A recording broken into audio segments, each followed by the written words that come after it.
बिस्मिल्लाहिर्रहमानिर्रहीम। नाज़रीन, मैं एक इम्पोर्टेंट ख़बर के साथ हाज़िर हुआ हूँ और मैं आपको बताना चाहता हूँ मिडल ईस्ट में आजकल क्या मामला चल रहे हैं। मोहम्मद बिन सलमान ने द एथलेटिक को 2018 को एक इंटरव्यू दिया था। उसमें उन्होंने इजराइल की खुलकर हमायत की थी। कहा था कि इजराइल को हक हासिल है कि वो अपनी सरजमीनों पर रह सकते हैं।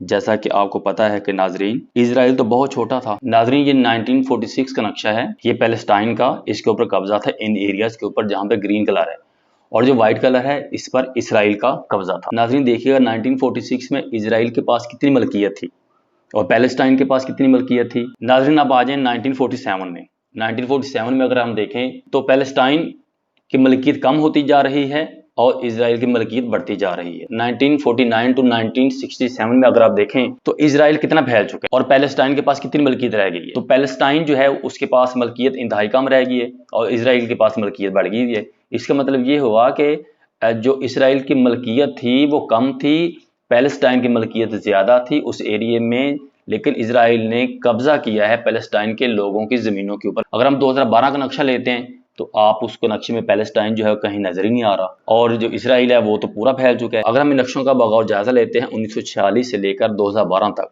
तो आपको फ़र्क नज़र आ जाना चाहिए कि ये सारी ज़मीनें जो पैलेस्टाइन की अवाम की थी उनके ऊपर कब्जा करके इसराइल ने उनको अपनी मलकियत में शामिल कर लिया। लेकिन हमारे OIC के सरबराह कहते हैं कि इसराइल को हक हासिल है कि अपनी ज़मीनों पर रह सकता है। तो नाजरीन, इन नक्शों के मुताबिक अगर आप देखिएगा कि कौन सी उनकी अपनी ज़मीनें हैं और कितनी ज़मीनों का कब्जा किया है और कहाँ पे रहने की बात क्या है। मोहम्मद बिन सुलेमान उस तरह से नहीं सोच रहे जिस तरह अरब लीग के लोग सोचते, क्योंकि पूरी दुनिया के लोग और ममालिक ये कहते हैं कि इजराइल ने फ़लस्तीनियों की ज़मीनों पर कब्जा किया हुआ है और जिसकी मैंने आपको वजाहत भी दे दी है और अभी तक कब्जा कर रहा है।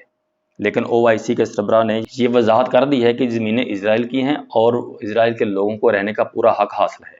इस बयान पर मोहम्मद बिन सुलेमान को तनकीद का निशाना भी बनाया गया था 2018 में, लेकिन मोहम्मद बिन सुलेमान ने इस बयान को वापस लेने से इनकार कर दिया था और कहा था कि मैं अपनी बात पर कायम हूं। एक और खबर छपी थी द ब्रसल्स टाइम में, उसमें लिखा था कि ईरान की सऊदी अरब और इजराइल के साथ दुश्मनी है, जिसकी वजह से सऊदी अरब और इजराइल एक दूसरे के बहुत करीब होते जा रहे हैं। हेरिटेज एक जरीदा है जिसमें एक आर्टिकल छपा है, उसमें लिखा है कि इजराइल के लिए सऊदी अरब एक ड्रीम स्टेट बन चुका है। इजराइल को इस वक्त सऊदी अरब से बेहतर कोई साथी नहीं मिल सकता। इजराइल का सबसे बड़ा दुश्मन है और सऊदी अरब इसके साथ लड़ता है और इजराइल को इसका फ़ायदा होता है। और लबनान के वज़ीर आज़म का तख्ता उल्टने में सऊदी अरब ने बड़ा अहम किरदार अदा किया है। जो इसराइल ना कर सका वो अब सऊदी अरब ने कर दिखाया।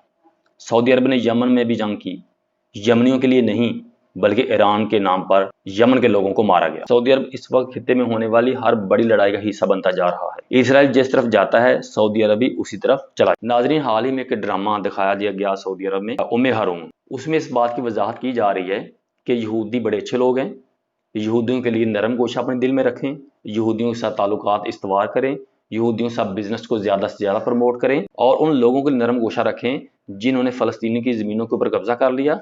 मस्जिद अक्सा जो मुसलमान का किबला अव्वल है उसके ऊपर कब्जा कर लिया, मुसलमानों को शहीद किया जा रहा है और जगह जगह मुसलमानों को बर्बाद करने की हर मुमकिन कोशिश की जा रही है। उन लोगों के लिए नरम गोशा रखा जाए। सऊदी अरब में एक अखबार निकलता है, उस अखबार का नाम है अरब लीग, जिसमें शेख मोहम्मद बिन अब्दुल करीम नामी एक आलम दीन है जिनको पूरी दुनिया में एक अहम मुकाम हासिल है। उन्होंने इस अखबार में जो आर्टिकल लिखा है उस आर्टिकल में ये बताने की कोशिश की गई है उनके लिए अपने दिलों में नरम गोशा रखना कोई गलत बात नहीं है। सऊदी अरब एक आज़ाद रियासत है और यहूदियों के साथ ताल्लुकात के लिए हाथ से गुजर रहा है।